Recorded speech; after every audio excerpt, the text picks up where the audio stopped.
మామూలుగా కాదు, సింహం తన పంజా విసిరి తన పిల్లలని ఎలా అయితే కాపాడుకుంటుందో భూమి అలా కాపాడుకుంది. ఈరోజు ఆ భూమి తమ్ముడికి గగన్ తన చెల్లిని ఇచ్చి నిశ్చితార్థం జరిపిస్తున్నాడు. మనం చేతగాని వాళ్ళం, ఇద్దరము ఒకరి కన్నీళ్ళం ఒకరం తుడుచుకుంటూ ఉండాము. కనీసం ఆ నిశ్చితార్థాన్నైనా ఆపుతున్నామా? లేదే. పెళ్ళినైనా ఆపుతామా? లేదే. చేతులు కట్టుకొని మూసుకొని కూర్చున్నాము అని అపూర్వ అంటే, అయితే ఆ నిశ్చితార్థం జరగకుండా గగన్ చావు వరకు వెళ్ళే ఒక ప్లాన్ ఉంది మేడం, అప్పుడు మీరు సంతోషిస్తారా అని సూర్య అనడంతో, సంతోషిస్తాను, ఎందుకు సంతోషించను, చాలా సంతోషం, కానీ ఆ ప్లాన్ ఏంటి అని అపూర్వ అంటుంది. ఒక్క నిమిషం ఆగండి అంటూ సూర్య కార్ దగ్గరికి వెళ్ళి డ్రగ్స్ ప్యాకెట్ ఉన్న బాక్స్ని తీసుకొని వచ్చి చూపిస్తూ ఉంటాడు. వీటితో ఆ గగన్ని చావు వరకు వెళ్ళేలా చేసి చంపేయొచ్చు అని సూర్య అంటే, అదెలా సాధ్యమని అపూర్వ అంటుంది. ఏమీ లేదు, ఇవి రైడ్లో నాకు దొరికాయి, ఎప్పటికైనా ఉపయోగపడకపోతాయా అని నా దగ్గర తీసి పెట్టి ఉంచాను. వీటిని ఏదో ఒకటి చేసి ఆ గగన్ గాడి ఇంట్లోకి చేరేలా చేయండి. అప్పుడు రైడ్కి వెళ్ళి వాడిని అరెస్ట్ చేసి తీసుకువస్తాము. అప్పుడు వాళ్ళ ఇంట్లో నిశ్చితార్థం ఆగిపోతుంది, గగన్ గాడి చావు చూస్తాము అని సూర్య అంటే, పోలీసుల చేతికి వెళ్తే వాడెలా చేస్తాడు, మీరు అధికారంలో ఉన్నప్పుడే వాడిని ఏమీ చేయలేకపోయారని అపూర్వ అంటే, ఈసారి నా ప్లాన్ ఫెయిల్ అవ్వదు మేడం, చూస్తూ ఉండండి, పోలీసుల చేతిలో ఉన్నా కూడా వాడు చచ్చే తీరుతాడు. నేను అలా ప్లాన్ని పగడ్బందీగా అమలు చేయబోతున్నాను. అప్పుడు ఆ గగన్ గాడు చేస్తే భూమి ఒంటరైపోతుంది. అప్పుడు పిచ్చుక పిల్లని చంపి పడేసినట్లు ఆ భూమిని మీరు చంపి పడేయచ్చు. ఇదిగోండి ఈ బాక్స్, ఆ గగన్ గాడి ఇంట్లోకి చేరేలా చేయండి అని సూర్య చెప్పడంతో, సరే ఇంతగా చెప్తున్నారు కదా, అలాగే చేస్తాను. ఇది వాడి ఇంట్లోకి చేరిన మరుక్షణమే మీకు ఫోన్ చేసి చెప్తాను అని అపూర్వ ఆ బాక్స్ని తీసుకువెళ్తుంది.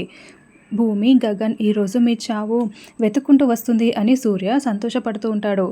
తర్వాత శివ బిందుని తలుచుకొని ఆలోచిస్తూ బాధపడుతూ టెర్రస్ పైన నిలబడి ఉంటే, శివ ఈరోజు మన నిశ్చితార్థం కదా, నేను ఏ శారీ కట్టుకోవాలి అని పూరి అడుగుతూ ఉంటుంది. నీ ఇష్టం వచ్చింది కట్టుకో అంటూ శివ ఏమీ మాట్లాడకుండా వెళ్ళిపోతాడు. పూరి ఇక్కడేం చేస్తున్నావు అంటూ శారద వస్తుంది. అమ్మ చూడమ్మా, మీ అల్లుడు గారిని ఏ చీర కట్టుకోవాలని అడిగితే ఏమీ మాట్లాడకుండా ఎలా వెళ్ళిపోయాడో అని పూరి అంటుంది. కొంతమంది మగపిల్లలు నిశ్చితార్థం పెళ్లి దగ్గర పడే కొద్దీ కొంచెం సిగ్గుపడుతూ ఉంటారులే, శివ ఆ కోవకి చెందినవాడే ఉంటాడు అని శారద అంటుంది. సరేనమ్మా, నువ్వు చెప్పు, ఏ చీర కట్టుకోవాలి అని పూరి అంటుంది. ఇదిగో ఇది కట్టుకో అని శారద ఒక చీరని చూపిస్తుంది. ఏంటి, మా తమ్ముడు పెళ్లి దగ్గర పడే కొద్దీ గదికే పరిమితమైపోతూ ఉంటే నువ్వేమో చెంగున లేడి పిల్లల ఇల్లంతా తిరిగేస్తున్నావు అని భూమి అంటుంది.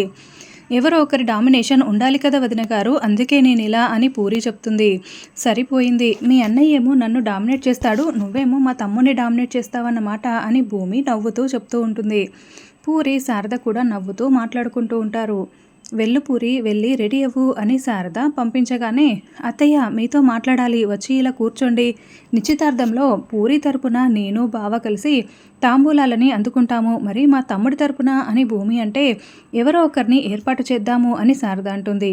అదేంటత్తయ్య, మా తమ్ముడేదో అనాథలాగా ఎవరో ఒకరిని ఏర్పాటు చేయడం ఏంటి, మాకంటూ మా తరపున పిన్ని నాన్న ఉన్నారు కదా అని భూమి చెప్పగానే శారద కోపంగా, మాటలతో మాయ చేసి కూర్చోబెడతావు, ఇదిగో ఇలా బాంబు పేలుస్తావు ఏంటి, ఇప్పుడు మీ తరపున వాళ్ళు తాంబూలాలు అందుకోవడం సాధ్యమా భూమి అని శారద అడుగుతూ ఉంటుంది.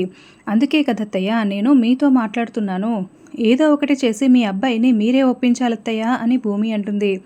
చూడు భూమి, ఈ విషయంలో మాత్రం నేనేమి చేయలేను, నీ పాటలేవో నువ్వు పడు అని శారద అంటుంది. సరే అత్తయ్య, నేను నా పాటలేవో పడతాను, కానీ మీరు మాత్రం ఒక కాఫీ తీసుకువచ్చి మీ అబ్బాయికి ఇవ్వండి చాలు అంటూ భూమి లోపలికి వెళ్తుంది.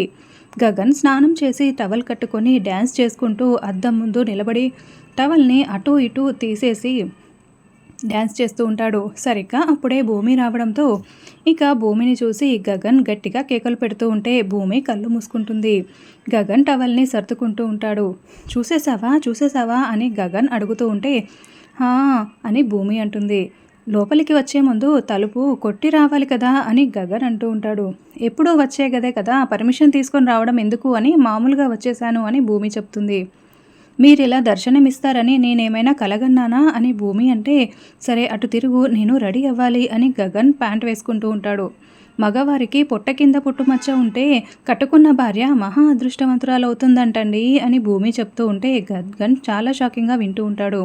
హే, చూడలేదన్నావు, మొత్తం చూసేసావా అని గగన్ అడుగుతూ ఉంటే, ఇప్పుడు కాదులేండి, అది ఎప్పుడో చూసిన విషయం, ఇప్పుడు చెప్తున్నానంతే అని భూమి అంటుంది. సరే నేను రెడీ అయిపోయాను, విషయం ఏంటో చెప్పు అని గగన్ అంటాడు. బావా చెప్పే ముందు ఒక చిన్న పందెం పెట్టుకుందామా అని భూమి అడుగుతూ ఉంటే, ఇప్పుడు నిశ్చితార్థం పెట్టుకొని చాలా పనులు పెట్టుకొని ఇప్పుడు పందాలేంటి అని గగన్ అంటాడు. ఎప్పుడు నువ్వే తెలివైన వాడివని చెప్తూ ఉంటావు కదా బావా, అప్పుడప్పుడు మాకు కూడా చాలా తెలివితేటలున్నాయని నిరూపించుకోవాలి కదా, మరి పందానికి 2 నిమిషాల్లో అయిపోతుంది, ఒప్పుకుంటావా లేదా అని భూమి అంటే, సరే చెప్పు ఏంటో అని గగన్ అంటూ ఉంటాడు. మరి గెలిచిన వాళ్ళకి ఏంటి బావా, నేను చెప్పిన మాట నువ్వు వినాలి, నువ్వు చెప్పిన మాట నేను వింటాను అని భూమి అంటుంది. సరే కానివ్వు అని గగన్ అంటాడు. అప్పుడు భూమి ఐ లవ్ యూ బావా అని చెప్పడంతో ఐ లవ్ యూ భూమి అని గగన్ కూడా చెప్తాడు. నువ్వు చాలా అందంగా ఉన్నావు బావా అని భూమి అంటే, నువ్వు కూడా చాలా అందంగా ఉన్నావు భూమి అని గగన్ చెప్తూ ఉంటాడు. బావా నువ్వు ఓడిపోయావు బావా అని భూమి అంటే, నేనెక్కడ ఓడిపోయాను, నువ్వు చెప్పింది చెప్పినట్లు చెప్తున్నాను కదా అని గగన్ అంటాడు.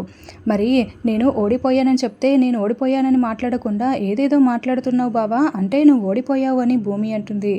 అంతేకాకుండా నువ్వు చాలా బాగున్నావు బావా అంటే నువ్వు చాలా బాగున్నావు భూమి అని చెప్తున్నావు, అంటే నువ్వు ఓడిపోయినట్లే అని భూమి అంటుంది. సరే నేను ఓడిపోయాను కరెక్టే, ఇప్పుడు ఏం చేయమంటావో చెప్పు అని గగన్ అంటాడు. అది బావా అంటూ భూమి చాలా స్టైల్గా గగన్ భుజంపై చెయ్యి వేసి నిలబడి మాట్లాడుతూ ఉంటే గగన్ ప్రేమగా భూమి వైపు చూస్తూ ఉంటాడు. సరిగ్గా అప్పుడే శారద భూమి అంటూ కాఫీ పట్టుకొస్తుంది. ఇంకా చెప్పలేదా భూమి అని శారద మెల్లగా అడుగుతూ ఉంటే, చెప్పలేదత్తయ్య ఇప్పుడు చెప్పాలి అని ఇద్దరు గుసగుసలాడుకుంటూ ఉంటారు. అసలు విషయం ఏంటో చెప్పండి అని గగన్ అడగడంతో, అదే బావా పూరి తరపున మనం తాంబూలాలు అందుకుంటాము, మరి మా తమ్ముడు శివ తరపున ఎవరినో పెట్టడం ఎందుకు బావా, మా అమ్మ నాన్న ఉన్నారు కదా అని భూమి చెప్పగానే భూమి అని గగన్ అరుస్తూ ఉంటాడు. బావా నీకు కోపం వస్తుందని తెలుసు, ఒప్పుకోవని కూడా తెలుసు అని భూమి టెన్షన్ పడుతూ ఉంటే, మరి అన్నీ తెలిసి ఎందుకు అడుగుతున్నావు అని గగన్ అరుస్తూ ఉంటాడు. ఎక్కడో ఒక చోట ఒప్పుకుంటామన్న ఆశ ఉంటుంది కదా బావా అని శివ అమ్మ నాన్న తనని ఎంత బాగా చూసుకున్నారో మొత్తం వివరిస్తూ ఉంటుంది.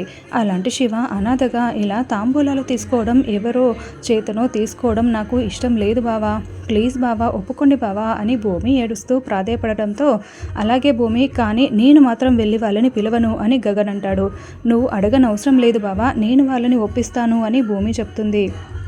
బిందు ఏడుస్తూ ఉంటే, అదేంటి మీ అత్తయ్య నిన్ను కాలేజీ మాన్పించిన, ఎగ్జామ్ అయితే రాయించింది కదా, మళ్ళీ ఎందుకు ఏడుస్తున్నావు, కడుపు ఎందుకు మార్చుకుంటున్నావు, అన్నం తిను అని మీరా బ్రతిమలాడుతున్నా కూడా వద్దని బిందు ఏడుస్తూ ఉంటుంది. అత్తయ్య నా చీర ఐరన్ చేసి పెట్టు అని నక్షత్ర రావడంతో, ఏంటి ఏం మాట్లాడుతున్నావు అని చెర్రి రాగానే, ఏమీ లేదు నువ్వు నేను కలిసి పూరి శివల నిశ్చితార్థానికి వెళ్ళాలని చెప్పారు కదండి, అందుకే అత్తయ్యకి చీర కీడా ఉంటే ఐరన్ చేసి పెడదామని అడుగుతున్నాను అత్తయ్య, నన్ను ఆశీర్వదించండి అని నక్షత్ర మీరా కాళ్ళు పట్టుకోవడంతో మీరా చాలా షాకింగ్గా చూస్తూ ఉంటుంది. నా చీరలేవి లేవమ్మా అని మీరా చెప్పడంతో, ఇదిగో నా షర్ట్ కూడా ఐరన్ చేసి పెట్టు అని నక్షత్ర చేతిలో పెట్టడంతో నక్షత్ర వెళ్తుంది. ఏ చెర్రీ ఏం చేసావురా, ఇంత మాయ చేసావు అని మీరా అడుగుతూ ఉంటే, కాలం కలిసి వస్తే అన్నీ ఇలాగే జరుగుతుంటాయమ్మా అని చెర్రీ చెప్తాడు.